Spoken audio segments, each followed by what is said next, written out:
सदगुरु कबीर को मूर्ख कहने वाले ही मूर्ख हो सकते हैं। सदगुरु कबीर साहब को अनपढ़ कहने वाले ही अनपढ़ हो सकते हैं। कबीर साहब तो बहुत बड़े विद्वान संत थे।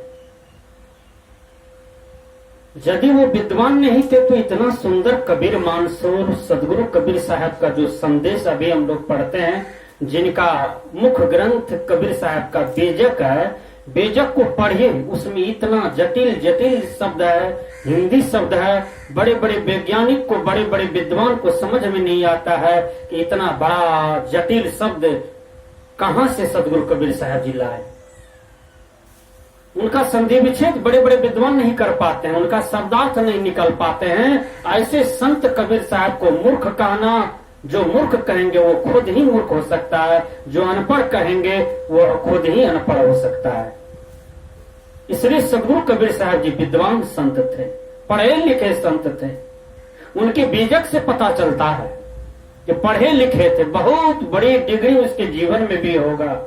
लेकिन हम लोग थोड़ा सा विचार करें, विचार करने पर सब चीज निकल जाता है, दूध का दूध, पानी का पानी, सारा सार सब निकल जाता है। लेकिन विचार करें, जातिवाद की भावना में न बहें, संप्रदायवाद की भावना में न बहें, ऊंच नीच की भावना में न बहें।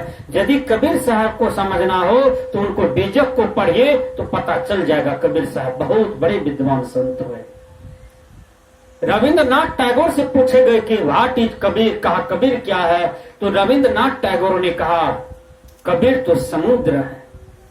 उसकी ज्ञान को, उसकी विद्वता को, उसकी साधना को, उसकी वैचारिक शक्ति को, उनका वैज्ञानिक मार्गत्व को था पाना बहुत मुश्किल है। इसलिए सदगुरु कबीर साहब जी बहुत विद्वान संत हुए। एक जगह तो सदगुरु कबीर साहब जी की वाणी है, मसीह कागज छो नहीं, कलम गहो नहीं हाथ, चारहों जुग की बात मुख ही जनाओ बात। चार ही जुग की वार्ता मुख ही जनाई बात। सदगुरु कबीर साहब का तो मैं तो चारों जुग की बात अपने मुख से बता रहा हूं, मसीह कलम नहीं छूऊंगा और मेरी बात को तुम लिखो। आज भी बहुत ऐसे संत हैं जो लिखते नहीं है, बोलते जा रहे हैं, बोलते हैं लेकिन शिष्य लोग पीछे से लिखते हैं उसको। हो सकता है उसी क्रम में सदगुरु कबीर साहब भी होंगे। कबीर साहब गाते होंगे, बोलते होंगे, साखियां, शब्द, रमैनी, चाचर, बेली, बिरहोली बोले होंगे, शिष्य लोग पीछे से लिख लेते होंगे। वो लिखेंगे तब उसको पढ़ा लिखा मानिएगा, वो किताब पढ़ेंगे तब उसको पढ़ा लिखा मानिएगा। वो बोलते जा रहे थे, शिष्य लोग लिखते जा रहे थे। यही सदगुरु कबीर साहब में सच्चाई है, उनका शिक्षा का सच्चाई है। मसीह कागज छुओ नहीं, कलम गो नहीं हाथ, चारों युग की वार्ता मुख ही जनाई बात। मैं चारों युग की बात मुख से बोलता हूं, तुम लोग मेरी बात को लिखो, ये कबीर साहब कहते हैं। तो सदगुरु कबीर साहब जी के बारे में आज मैं कबीर जयंती में प्रकट कर रहा हूं। मेरा मूल रूप से कहना था कि कबीर साहब कौन? कबीर साहब समाज सुधारवादी संत हुए, मानवतावादी संत हुए, हमारे समाज से छुआछूत मिटाए। अब एक मूल केंद्र बिंदु बनता है छुआछूत। छुआछूत किनसे माना जाता था, इस पर विचार करें। शूद्र से छुआछूत माना जा रहा था। शूद्र कौन? डोम, चमार, दुसाध, धरखार, कई प्रकार के जातियां उसमें है। उधर कह रहा था तेली, सूरी, कलवार, ये सबसे भी घीन माना गया, छूत माना गया, अधम माना गया। सदगुरु कबीर साहब जी देखे कि जातिवाद का आग यह संसार में लगा हुआ है। कबीर साहब जी ने कहा यह जातिवाद को मिटा देना चाहिए और ये जातिवाद क्या है उसको बता देना चाहिए। सदगुरु कबीर ने कहा यदि हिंदू का लड़का हो, मुसलमान की लड़की हो, शादी करा दो तो दोनों में से यदि बच्चा पैदा होगा तो मनुष्य ही पैदा होगा। और वह छोटा सा बच्चा को एक स्टेज पर खड़ा कर दो अमेरिका में, इंग्लैंड में, और उसको पूछा जाए ये कौन सी जाति का है, तो सब इंसान कहेंगे ये तो इंसान है, ये तो मनुष्य है? हमारे देश है भारतवर्ष, ये राम का देश, ये कृष्ण का देश, ये भगवान बुद्ध का देश। भगवान राम के नाम में कहीं जातिवाद टाइटल नहीं है। भगवान कृष्ण के नाम में कहीं जातिवाद टाइटल नहीं है। आप देख लीजिए गीता में, देख लीजिए रामायण में। भगवान बुद्ध इतने बड़े संत हुए, समुच्चा विश्व उसको आदर करते हैं भगवान बुद्ध के विचारों को। भगवान बुद्ध में कहीं जातिवाद टाइटल नहीं है। सदगुरु कबीर में कहीं जातिवादी टाइटल नहीं है। जो बड़े बड़े संत मुनि ऋषि भगवान हुए, उनके पीछे कहीं जातिवादी टाइटल नहीं है। ये साधारण नरी लोग जातिवाद को खोद खोद करके निकालते हैं। तुम कौन सी जात के हो, तुम तेली हो कि सूरी हो कि कलवार हो कि जादव हो कि पासवान हो कि जाट हो कि ब्राह्मण हो, क्षत्रिय हो, वैश्य हो, शूद्र हो कि मुसलमान हो कि हिंदू हो, सिख हो, यहूदी हो, ये सारे के सारे चीज फिजूल है।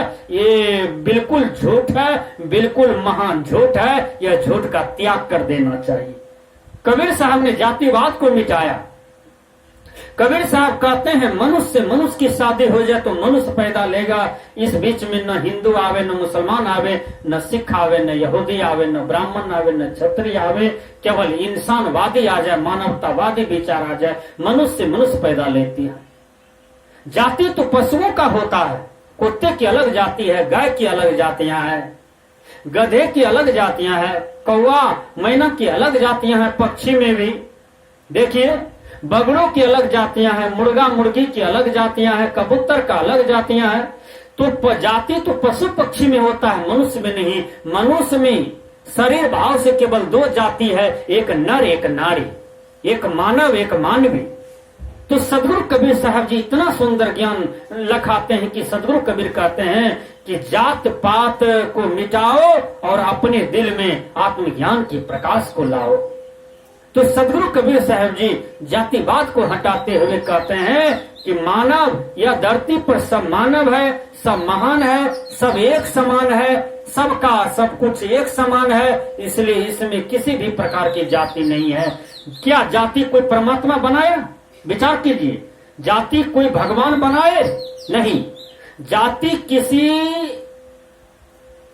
परमात्मा खुदा ईश्वर का देन है? नहीं। ये सब झूठा है, ये सब तो मनुष्य बनाए हैं। जब आप अपने ही कलम से जाति बनाए हैं, जाति में जहर बना दिए, जहर उगलवा दिए, तो अपने ही कलम से उसको तोड़ डालिए। कबीर साहब जी कहते हैं ज्यों की त्यों धर दीनी चदरिया झीनी रे झीनी। आपने जातिवाद बनाया, जातिवाद में जहर बनाया, जातिवाद में जहर डाल दिया। इसलिए आप ही अपने कलम से इसको तोड़ दीजिए और मानवतावादी में लौट जाइए। देखिए वो सुंदर हो जाएगा। समुच्चा प्रकृति का झंझट झगड़ा समाप्त हो जाएगा, सब एक हो जाएगा, सबका बुद्धि विवेक एक हो जाएगा और कोई जातिवाद पंथवाद संप्रदायवाद में बटे नहीं रहेंगे, सब एक हो जाएंगे। समुच्चा विश्व में शांति आ जाएगी। यही संदेश आज कबीर जयंती के दिन दे रहा हूँ। सदगुरु कबीर साहब के विचारों को प्रचार प्रसार करते हुए कबीर जयंती में एक संकल्प लेनी चाहिए कि यदि हमको कोई पूछे तुम कौन सी जात के हो, तो उसको कहिए मैं मनुष्य जाति का हूँ, मैं मनुष्य हूँ। इसके सिवा जो भी ज्ञान है वो सारे गलत हैं, वो सारे थोथा हैं, वो सारे मिथ्या हैं। मैं तो केवल मनुष्य हूँ, मैं तो केवल इंसान हूँ। यदि परमात्मा खुदा भगवान जाति बनाते तो उसके पीठ पर लिख देते जादव जी, उसके पीठ पर लिख देते पासवान जी। यदि जाति बनाता भगवान खुदा परमात्मा तो उसके पीठ पर लिख देते ये तो पंडित जी, ये तो मौलवी जी, ये तो ब्राह्मण जी, ये तो शर्मा जी, ये तो डोम जी, ये तो धरखाड़ जी, ये तो जाट जी, ये सब तो भगवान लिख देते। लेकिन ये मनुष्य क्या करते हैं? ये सारे लिखने वाले तो ये मनुष्य हैं, ये काबिल लोग हैं, ये होशियार लोग हैं। और ये जहर भी समाज में बोने वाले ये काबिल होशियार लोग ही हैं, जो जातिवाद के नाम पर रोटी दाल सेकते हैं और शोषण करते हैं, किसी को नीच बता करके उनके धन को छीनते हैं, उनकी विद्या को छीनते हैं, उनकी बुद्धि को छीनते हैं, उस पर शोषण करते हैं। आखिर आप इस समाज को कब तक शोषण करते रहोगे? सदगुरु कबीर साहब जी जगाते हैं समाज को, भगवान बुद्ध जगाते हैं इस समाज को, महावीर का विचार जगा रहे हैं इस समाज को, बाबा मेही का विचार जगा रहे हैं इस समाज को, गुरु नानक का विचार, गुरु गोविंद सिंह का विचार, संत रविदास जी का विचार, माता सबरी का ज्ञान इस समाज को जगा रहे हैं। आखिर आप इस समाज के ज्ञान को कब तक ढक करके रखोगे? मानवतावादी ज्ञान को कब तक ढक करके रखोगे? यह समाज में तो प्रकट होगा ही। इसलिए मैंने कहा कि सदगुरु कबीर जयंती के अवसर पर एक संकल्प होनी चाहिए कि मैं जातिवाद का त्याग करने जा रहा हूं, मैं तो मनुष्य हूं, मैं तो इंसान हूं, मेरा जो धर्म है वह धर्म कर्म जो मेरा है वह मैं करने के लिए आया हूं। तो हमने कहा कि सदगुरु कबीर जयंती के अवसर पर यह संकल्प लें, शुद्ध संकल्प लें कि मैं मनुष्य हूं, मनुष्य से पैदा लिया हूं, मैं मनुष्य हूं, मनुष्य से पैदा लिया हूं, मैं इंसान हूं, मैं इंसान से पैदा लिया हूं और मेरा कोई टाइटल नहीं, मेरा नाम केवल नाम है। नाम के पीछे यदि कोई टाइटल उटल लगता है तो ये बना बनाया हुआ है। इस उजड़ी में, यह शब्द जाल में हमको नहीं पढ़ना है। ध्यान दीजिएगा, बहुत सुंदर ज्ञान है सदगुरु कबीर साहब जी का। कबीर साहब जी देखते हैं कहां लिखा हुआ है कबीर, जातिवाद का टाइटल है कहीं? इतने बड़े संत है केवल कबीर। रविदास में देखिए केवल रविदास, देख लीजिए कितना सुंदर है, कहीं जातिवाद टाइटल नहीं है। इसलिए